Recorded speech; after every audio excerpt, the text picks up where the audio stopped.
So I handed this guy my card and he looks at it and he goes, this is supposed to say brokerage on it. And then he flips it over and he's like, who's Jeff? I thought you were Chris. Oh my God. And I'm like, yeah, I don't have cards yet. And he's like, you don't have cards. You're not even a real realtor. Oh shit. And I was like, oh shit, what do I do? Right. And I'm like, I'm not even a real realtor. I don't have cards. I'm like, Jim, you need to give me cards today. You know, I got a phone call from the other day.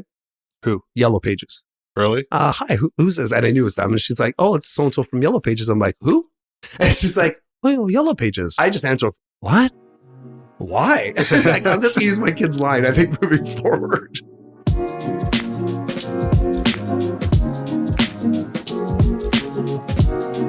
Welcome to the DC Talks podcast with your host, David Chinelli. That's me.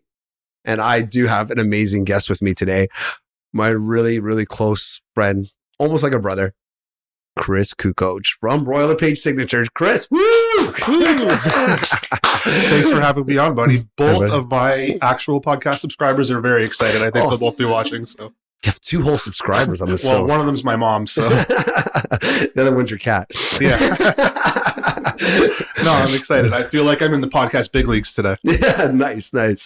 Well, I don't know about that. Maybe Isaac and Owen can verify that for the big leagues yet. How are our numbers looking so far?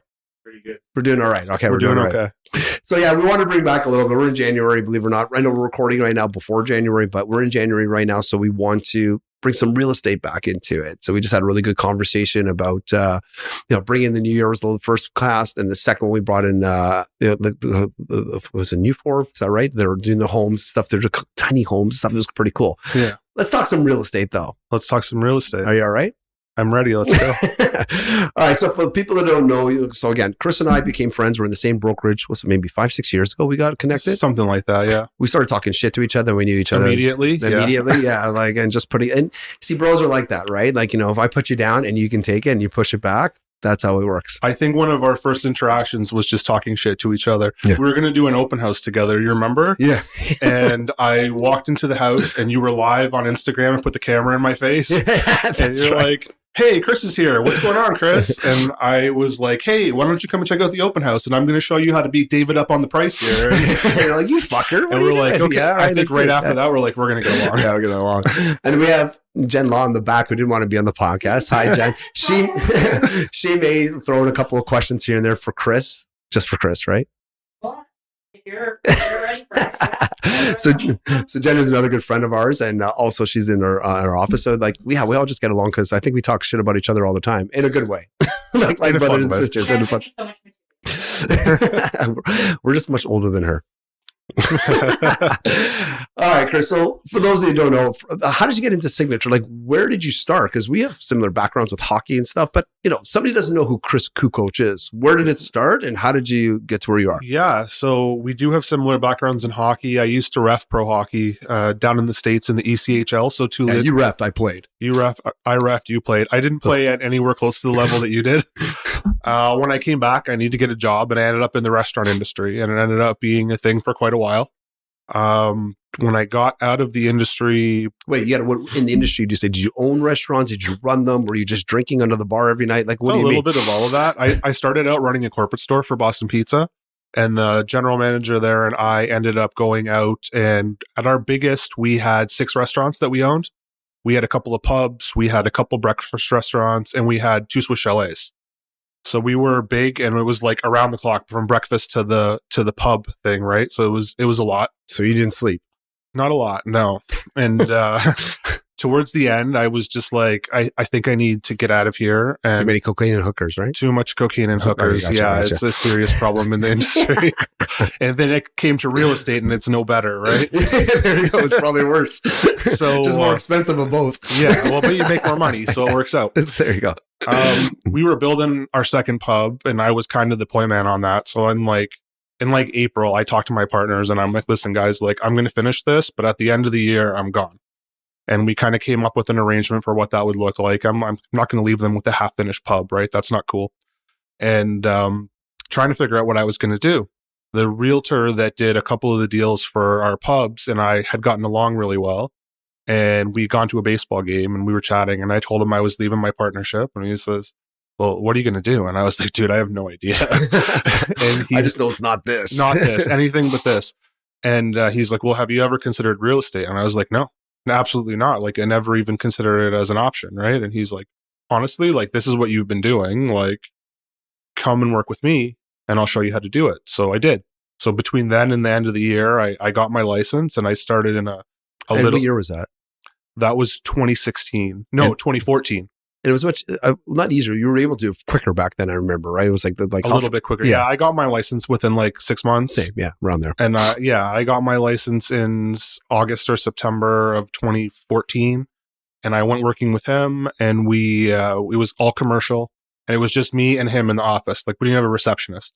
Like, literally, when I had a listing, I had a piece of paper and like a list of the people that were going through, and I was writing it down, and like, oh wow, that's old school, very much old school. And I went in, I was doing my exams for the articling segment, and I had already kind of got into my head in 2016 that I wanted to start selling houses as well as the commercial stuff, and we just like were very much not set up for that over there. And Jim from our office, he recruited me the first time, and I was just like, no, absolutely not. I'm happy where I am. And then after another exam, I went back and he was there again, and he's like, hey, I remember you. I'm like, of course you do. And I'm such a big deal. Of course you remember me. How could you forget Chris? No, I mean, Jen, is that what you thought the first time you saw Chris? I'm like, how could I forget this guy? Star time. No, I mean, like, he just remembers everybody. Yeah, like, yeah. If Jim's I could good shit. hire that guy to do follow up for me, I would absolutely. Like, he's relentless. But that time I was a little bit more open to the idea, so I came by to the office, and like, keeping in mind, I came from an office like the size of this room and nothing. Like, we had no training, we had no receptionist, we had nothing. And I came to our office, and it's the whole floor. It's 20,000 feet, and like, there's 3 people just working at the desk, and there's people doing deals, and people doing. Yeah. And there's like binders for training, and I'm like, oh my God, is this what a real estate office is supposed to look like? So I ended up coming over. And actually, the day that I signed up, as soon as I did it, this is kind of a funny story. I didn't have cards, and cards, my very first showing when I was working with Jeff at RAM, he's like, we don't have cards for you yet. Just go give him one of my cards. He's probably not even going to look at it. It'll be fine. And I'm like, okay. And I get that. And also, this is supposed to say brokerage, and it said realtor, or supposed to say real, whatever. The rules had just changed, and it still said the wrong thing on the back of the card. So I handed this guy my card, and he looks at it and he goes, this is supposed to say brokerage on it. And I was like, I don't know. And then he flips it over and he's like, who's Jeff? I thought you were Chris. Oh my God. And I'm like, yeah, I don't have cards yet. And he's like, you don't have cards. You're not even a real realtor. Oh shit. And I was like, oh shit, what do I do? Right. And I'm like, can we use the stories all the young realtors get worried about? I'm like, don't have cards, don't do this. And like, whoa. Well, as soon as I joined with Signature, I'm like, I'm not even a real realtor. I don't have cards. I'm like, Jim, you need to give me cards today. And he's like, well, we can order them. I'm like, no, you have to figure something out. I need some cards. And they made me some like temporary cards. Back then we had Real Media in-house downstairs. Yeah. So they printed like, and now what I remember after I joined too, I don't know if Jen, if you got this too, but these new young realtors had like these pre-run cards and they just printed their names on them too. Like guys in your situation, like that's so smart. I never had that. So either I had to wait and all that stuff too. But yeah, I can see that. That's like this mini panic attack. As soon as I signed, I was like, oh no.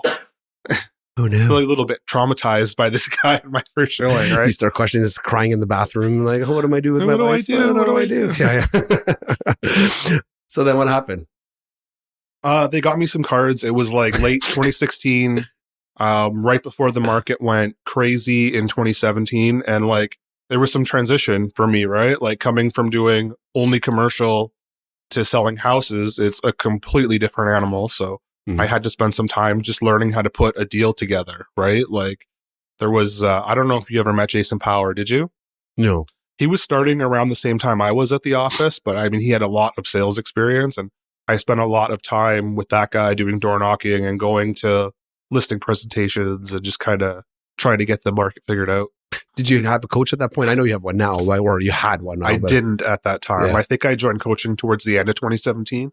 I had this budget for farming an area, which I thought just meant sending out flyers every month. I laugh at that. I'm like, I've talked to the girls who are showing them, like, when they think about farming, it's like, oh, I just send out flyers. Yeah, like, send out flyers. It'll be fine. I said, first off, that's flyering. That's not farming. And second off, you might as well just set the money on fire if that's all you're going to do. So for those who don't know what farming is, so farming is you take an area and you kind of hammer that area. So you want to farm it, but you need to cultivate the area. So if you live, everybody lives in the area, they're getting flyers from local realtors that kind of like dominate the area.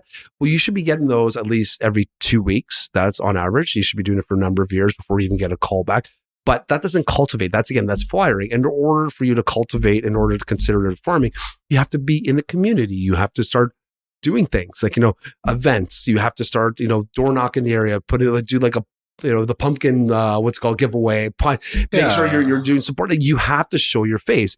If you're just flyering, and I could be somebody from Sudbury flyering, who's going to hire you over them? Like, because your marketing looks different. Like, no. I think most people are throwing it right in the garbage anyway. It's a good component 100%. Of the marketing plan in the neighborhood. Well, until you become a realtor, and then we you take now we look at everybody. Like, look how shitty this marketing is. All I want with the flyer is for them to be like, oh yeah, it's that realtor again. I just want them to connect my face to realtor, right? And then I know it's going in the garbage.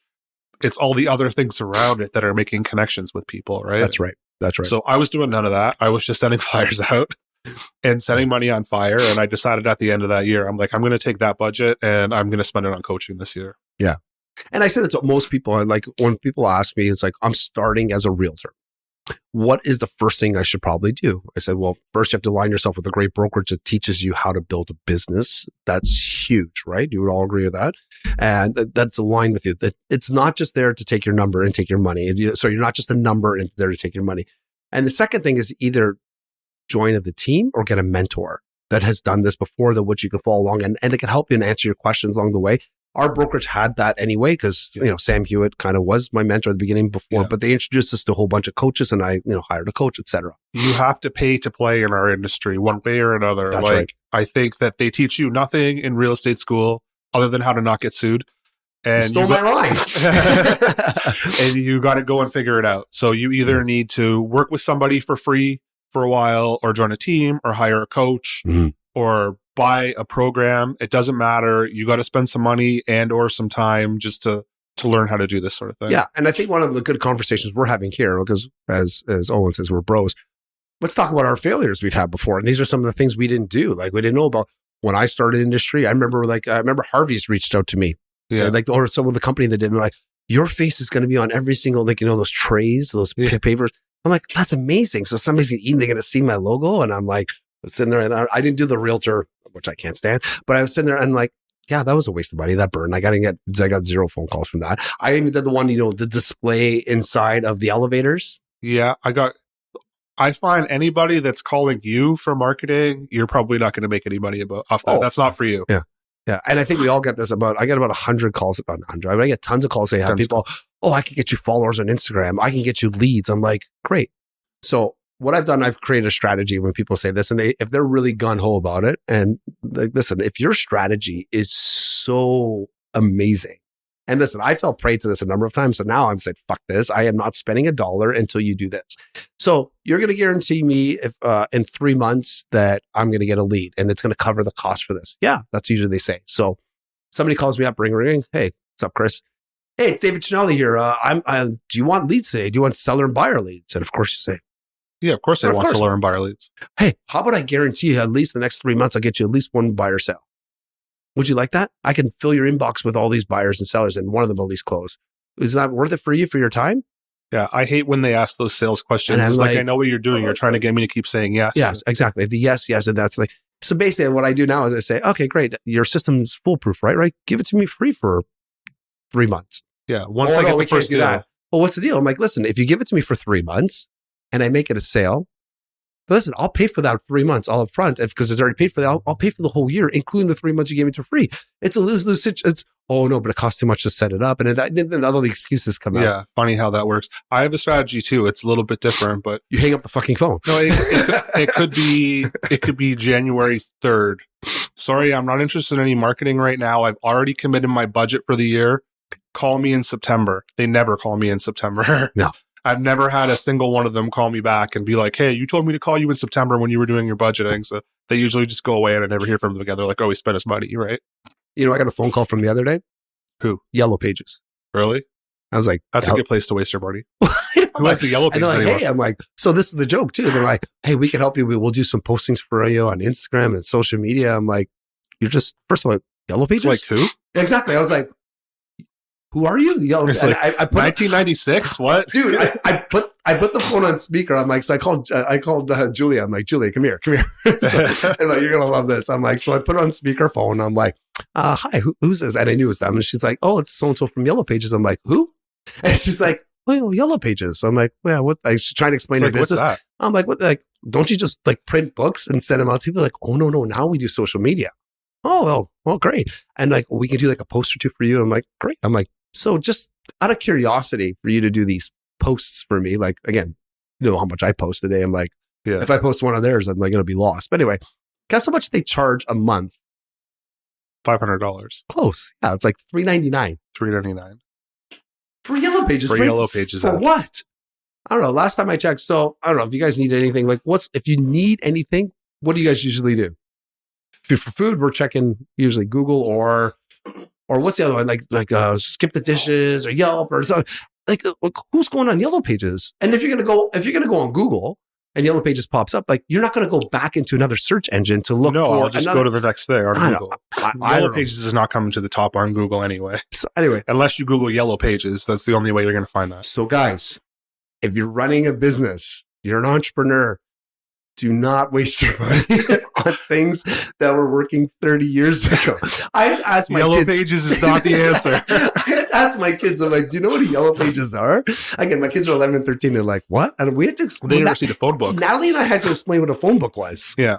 And then we had to explain, like, there's this big white book. They're like, what? I'm like, yeah, we used to have these things. They used to just appear on your front door like every 6 months. Well, we had to explain to them that there was a phone on your wall. And they're like, people call your house. They're like, what? And you couldn't talk to two people at once. There was no call waiting. They're like, their minds were blown. I'm like, what are you talking go about? on the internet at the same time as the phone. Yeah. And you're able to look at everybody's name. Anyway, so I was like, and then there's a smaller book that had the Yellow Pages for business. They're like, what? Why? And I'm like, so again, in this day and age, the answer is what? Google. Why? Yeah. So if somebody calls you a Yellow Pages, I just answer, what? Why? Like, I'm just going to use my kid's line, I think, moving forward. Shit. So some, like, what are other strategies you think that didn't work for you? Other strategies didn't work. The attempt at farming was obviously disastrous. I just spent a bunch of money. Even like doing things like door knocking wrong. Like I spent a lot of time trying to like make these perfect things to hand out to people and things to put in the door. Trying to. Well, there's also a strategy for door knocking. I was explaining this to Julie the other day, and it's like, so my coach Rob Vivian at the time said, he goes, "There's a strategy. So you don't just randomly pick a house and say, I want a door knock. I like this area. Let me just door knock this area." That one, yeah. They will slam the door in your face so hard if you have nothing to talk about. That's also a big one. So I think having the coach help me is if you have a house that's sold within the last 7 days in the week, now the whole street is interested. You have a 33% more likelihood to get a listing. Yeah. If you door knock on that street that has a sale. And back when the market was high and before they had House Sigma, this also helped. Yeah. Because we used to go in and like, there's all the, you do the 12-second rule and all that kind of stuff. You knock on the door and you're like, but you give them information and like that gets them riled up. Oh, did you see what your neighbor sold for? I have some information. And you give them a flyer and stuff too. That I actually got a couple of listings that way. You don't just randomly, I know you're waiting to say something, but let me finish. Hold your thought. But like, hopefully I can remember it. But think about that. 33% more likely. That's something a mentor can help you with. Yeah. And the other thing is like the type of houses, right? If you go in like townhouses, turn over quickly. So if a townhouse sells in a neighborhood you want to get into, oh my God, flyer that neighbor. And it's just, because they're so close to each other, you can bang out like 300 flyers in like half an hour and by door knocking on people. Totally. In 2017, we got a ton of business. We were booking like 2-3 appointments a day every time we went out. And all we were saying in 2017 when the market was going crazy was something like, hey, what if I told you that we could get you a ridiculous price for your house? Would you be interested in that? Yeah. And most people would say, well, what's a ridiculous price? And I would say, well, what's ridiculous to you? And they'd be like 1.2. And I'm like, what if I told you I could get more than that? And they're like, we should talk about this. And like, we'd go out for 2 hours in the morning and 2 hours in the afternoon and book like 2-3 appointments every single time we went out. That's amazing. Yeah. Nowadays, after COVID, you can't say that's not a good lead in anymore. Don't use that. Not even like door knocking now. Like, it's hard now. I used to like to door knock. I do like to door knock or get my team to, or the girls, they're not really technically a team, but the door knocking area, we have a listing just to invite them to open houses. So around the 40 neighborhoods, I'm like, we're not selling you anything. Listen, we know you're going to come anyway. Like, Yeah. we know it. Here's I your always- invite. I always laugh when I have clients like, oh no, I don't know if I want my neighbors to come to the open house. Guess what? It's like, yeah, you they're do. coming. So we might as well invite them. So, Yeah. but this way I would door knock. I tell my girls to say like, say my girls, but anyway, I would tell the teammates, I would say, listen, when you're there, say who you are, say that we're not selling anything. We know like if you're interested, you may be able to pick your own neighbor. Yeah. So it's a good idea to come in. Everybody has a family member that may be looking for a home that they like your neighborhood. So they want to look in there. So you might as well just share it with them because guess what, guys? You're not going to hide from your neighbors in open houses. It's just not going to happen. Sure. And like, it's easy conversation, right? Like if you're trying to work up the courage to start door knocking, it's really easy to be like, hey, I'm not here to sell you anything. I'm just here to invite you to a party. We're having an open house just for the neighbors on Sunday. Like, you know what I mean? Yeah. They kind of just build up that talking to people muscle. You know what I mean? Absolutely. And that's the thing too, when you're door knocking, it's like anything else. The first phone call is like the worst, or like the first, it's like they say either was it like pancakes and marriages? Yeah. They always toss out the first one because it's terrible. Have you heard that one before? No, but I like it. It's like the same thing with door knocking because it takes you a little bit to get into it. I don't know about the marriage thing. Natalie, don't take that to heart. But you know what I mean? Like it's true. I always have to psych myself up, whether it's the first phone call or whether it's the first door knock. The first they had a couple in, like, okay, then you just kind of go through the motion. Yeah, and I kinda get always into found the same thing. Every single time I went out door knocking, the first couple of doors, I felt like a little bit of a reluctance. little bit of a bitch because you are one. A little bit, Oh, yeah. good. And as soon as I got to talk to one person, after that, I was just like doing my thing, just kind of in my groove and feeling good about it. It's true, right? It's like having your first drink at the bar. Yeah, what do I order, right? Like, Yeah, exactly. And then you know, and then you just stick with it, and then you're like, then it kind of goes, and then exactly same idea. All right, I guess I have some more sort of list of questions. We want to go on. yeah, tangents. we're pretty good at going off the rails. So. Yeah, I was just saying. So I wanted to ask you too, I asked you about your transition, but we both had some really interesting situations lately about selling homes with renters in them. You had one, you had a couple of stories too about having to pay guys out and not having to do to I guess. Yeah. Do you have any stories you're allowed to share, or first, what are your thoughts on selling homes with current renters in the property? I mean, we can do it if we have to, but I would always prefer to not have to do it that way.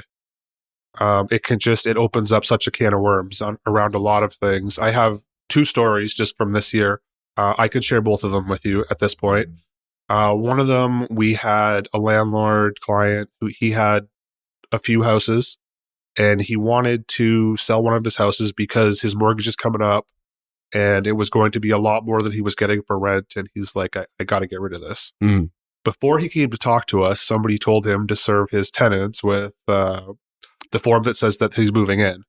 That's called an N12. That's called an N12. And he came. That's a no-no if you're not moving to the property. This is no bueno at all. No bueno. So I went to meet him and I looked at the house and I'm like, catch me up. What have you done so far? And he's like, I served an N12. And I was like, oh, you're going to have a problem.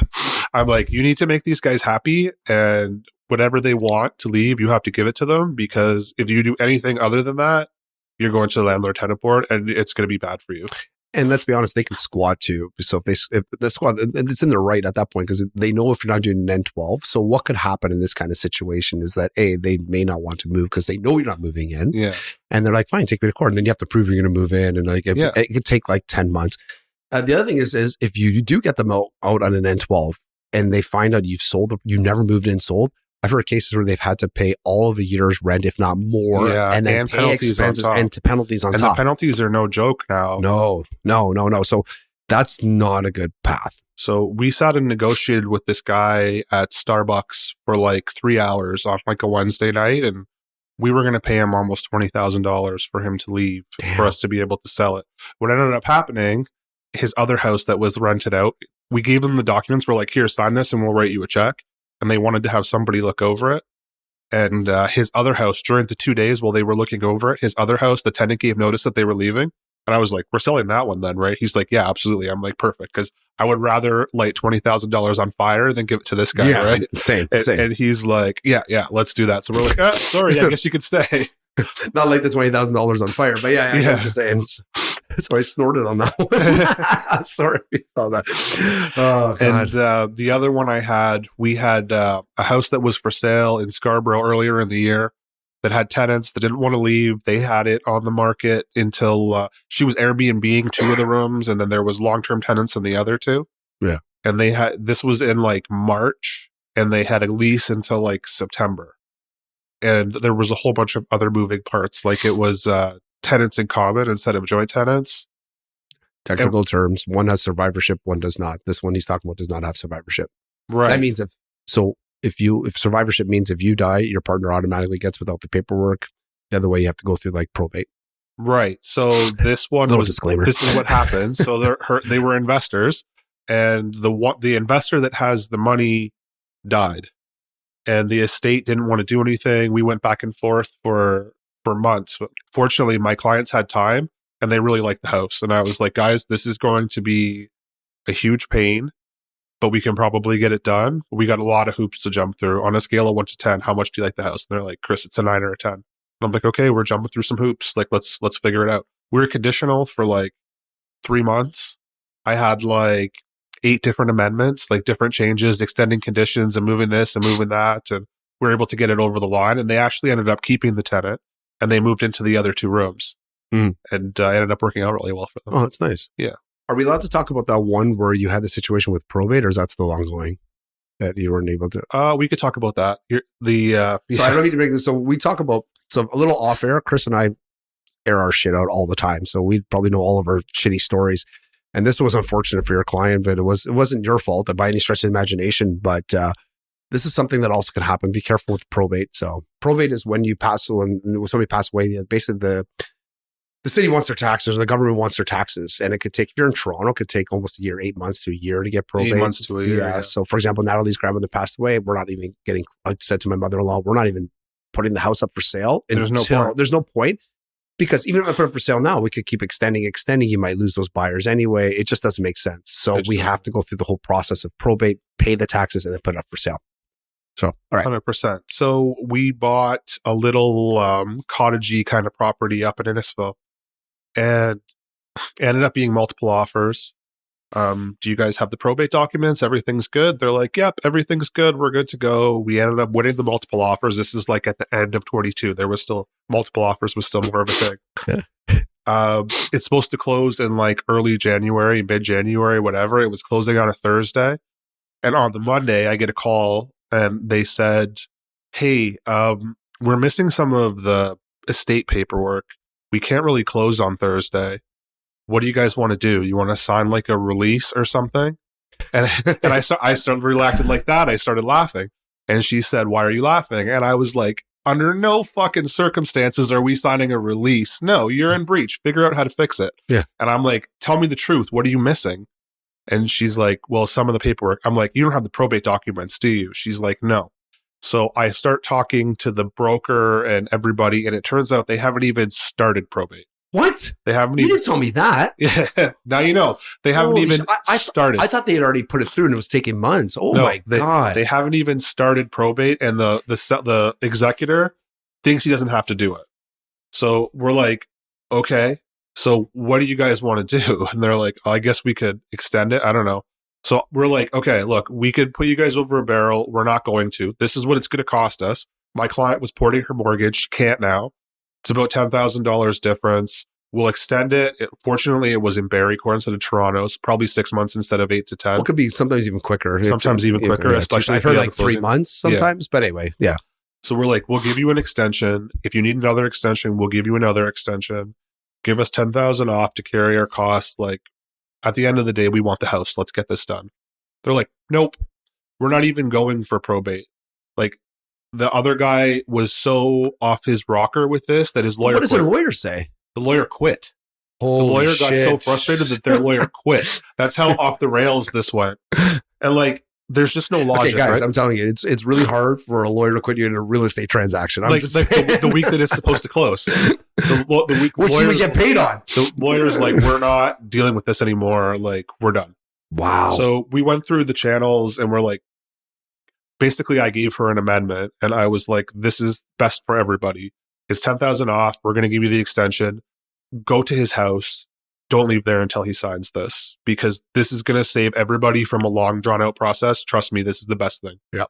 And she called me back and she's like, he's not signing it. And I'm like, okay, like, I guess you're going to hear from our litigation lawyer then. So which is the route that we ended up going down. But like, it just doesn't make any sense, right? Like there's no logic here. Logic, like if somebody came along and they're like, hey, we're going to give you 200 grand more for the house if you blow up that deal, like I would get it. I don't like it, but at least I understand what you're trying to do. This is just like, he thinks he doesn't have to do probate, so he just doesn't want to. So this happened almost coming up on a year. This is going, it's been in the courts and in the litigation. So it's still not closed? Still not closed. Holy shit. We're thinking it might close like spring, summer 2024, maybe. Now the values of this is, how's the value of the property? Has it gone down? We got a pretty good we got it for a pretty good price. It's like, it was like a $450,000. Well, my point was because at that point, if the prices had dropped, I would ask my money back. Also pay them for, they sue them for an extra amount of money and they'll go buy something even cheaper. Yeah. I don't think there is anything even cheaper. And my client, like there's some value to this particular house, which the litigation lawyer said was enough to just go for performance rather than money. Yeah. Does your client have to, like, were they moving out of their own property or is this? Fortunately, they didn't have to leave where they were at. Yeah. So this was going to be like a second property for her. So she wants this house. Her uncle lives down the street. So there's like a childcare component and all this stuff. So she's going after performance. Sorry, I'm thinking childcare. By the time this thing gets settled, the kid's going to be in university. Yeah, seriously. The kids are going to be gone.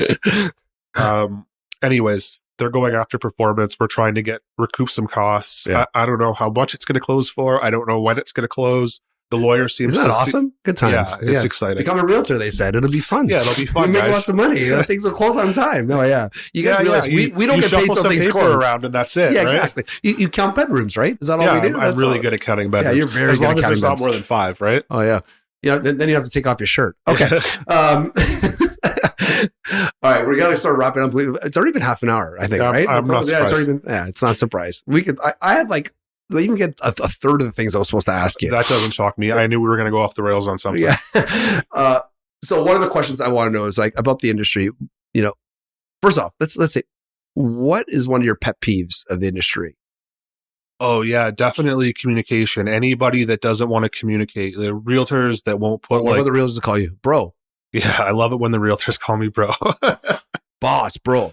Unless I've had a good relationship with you, then you call me buddy. Okay, fine. But the first question is like, hey, bro, I'm like, whoa, my name's Dave. You can be nice, be respectful in the beginning. But yeah, okay. So sorry, communication. Like, in what business meeting do you go in and be like, hey, bro, to somebody you haven't met, right? Go Like, go to the CEO of Nike and you're like, hey, what's up, bro? Hey, what's up, bro? Like, I don't know. I was taught when you meet somebody new, you introduce yourself by first and last name and the company that you came from, right? Oh, 100%. Like you don't go in and be like, hey, bro, what's up? I'm I Dave. still answer the Like, phone to people I know who they are. Like even like, so this realtor called me yesterday. He messaged me and he's like, it's Andrew Presta. Like Andrew, we had a deal a couple of years ago and he texted me, goes, hey, it's Andrew Presta, Remax Special. We had a deal. I'm like, Andrew, like we've talked before. I'm like, no, even he still like did the courtesy. I'm like, I loved it. I'm like, we're buddies now, but it's like, it's funny. It's like, okay, you don't have to do that, but yeah, I appreciate that. So communication. Yeah. Yeah. 100% communication. Get back to me. Like, don't forget to call back. Don't go missing. Like, let's just work on this together, even if you don't like what's happening, right? I had a deal fall through the other day. So I put an offer in. Talk about lack of communication. So again, we've talked about like never letting a deal die on our side, right? We never do. So what that means is if you're having a deal, somebody signs something back and your clients don't like it, sign it back. So give them, say like counter with something that you do like. You don't just sit there and look at them like, no, and just be like, so I sent him an offer and so I sent him an offer and then we're just waiting to hear back. And I talked to the agent. We were a little off on price. It wasn't crazy. Like they were off by 150,000. Nothing crazy. In this market, we started small. They listed for 125. We started at You're getting stuff for $100,000 under list all the time. Like it's been on the market for like 4 months. They've had like it's worth a shot. It's worth a shot. And he calls me and goes, different price. I'm like, great. Like talk to your clients, sign back. So I was doing a course, and then 5 hours later, I check on my phone. He just emails back, the clients denied your offer. That was it. And so it said, like, that was his communication. And I was like, can you call me? Didn't call me. I emailed him like, can you give me parameters? Like, was the closing okay? Was the conditions okay? Was it the right? Give me something to work with. Give me something to work with. Like, what is your, and he went, and then finally got in touch with them. And it was like pulling teeth. I'm like, do you not want to make money? Like, you've had this thing on the market for 4 months. Like, let's get a deal done. Anyway. Never mind, do you not want to make money? Your clients hired you to sell their house. Let's have some dialogue and get this done. Like, right. But it was just funny, the lack of communication. I'm just like his drive as well, because they're dealing with that. I'm just like, for me, it's like, sure, if your clients aren't communicating with you at that point, just tell me that. Yeah. But communicate that to me as well, right? Yeah. So let's work something out. Yeah. All right, enough about the bitching. One more question is like, so what fills your heart? What makes you love this industry? I like a lot of things about our industry, but if I had to sum it up, I think it's really exciting to help people buy their home, right? I love giving first-time home buyers their keys. That's probably my favorite thing about our job, is getting into like the home is such a personal thing for people, right? Nice. Being able to like help them make that happen. It's exciting. Bringing a tear to my eye. Are you gonna cry? Yeah, I'm gonna cry. I know you're a sensitive guy. I am a sensitive guy. Yeah. I'll give you a hug in a minute when we're done. So parting words, somebody like, and I ask usually the realtors this, somebody wants to get into the industry, any words of advice? Yeah. Talk to people about real estate. Your income is going to be directly proportional to the amount of conversations that you have. I think that you would be better off sitting in a Starbucks with your computer with a sign that says, "Hey, I'm a realtor. Do you have any questions?" than sitting in the office messing around on Facebook all day. Like, door knocking works, cold calling works, not like it used to. Open houses work. Everything works. You just have to do it. Figure out how you're going to start conversations and have a lot of conversations about real estate. That's beautiful. It's beautiful. You're a beautiful man. So are you, buddy. You know, I love you. I love you too. All right. So if somebody wants to follow along with Chris Cucoch, what's the best way for them to find your stuff? At Chris Cucoch on everything. And spell your last name so in case people don't hear. Cucoch. That's a good German name, right? It's definitely not a good German name. No. Believe it or not, Chris is Italian. Yeah, from the north. From the north. Well, this is an awesome conversation. Again, we can talk another hour. It's fun. Thank you again for gracing us with your presence. Thank you for inviting me. I was wondering when I was going to get the call. It was happening too. I figured you were saving number 100 for me, but 55 is okay too. 55. Hey, we said Owens at 55 is a good. Yeah, it's a good number. It's a Jordan. It's a Jordan. All right. So if you haven't already, we always like you to like and subscribe and listen to wherever the podcasts are played. I guess they're across everywhere. People to know, like, where do I find it? If you don't know where to find the podcast, in case you want to see, like, you can always check on my Instagram, which is DavidVChinelli_realtor. And there's a link there. You click on it wherever you want to watch, whether it's on YouTube or I guess all those podcasts, everything's there for you. So if you don't know how that works, just DM me and I'll show you the way. All right. Thanks again, Chris. Thanks for having me.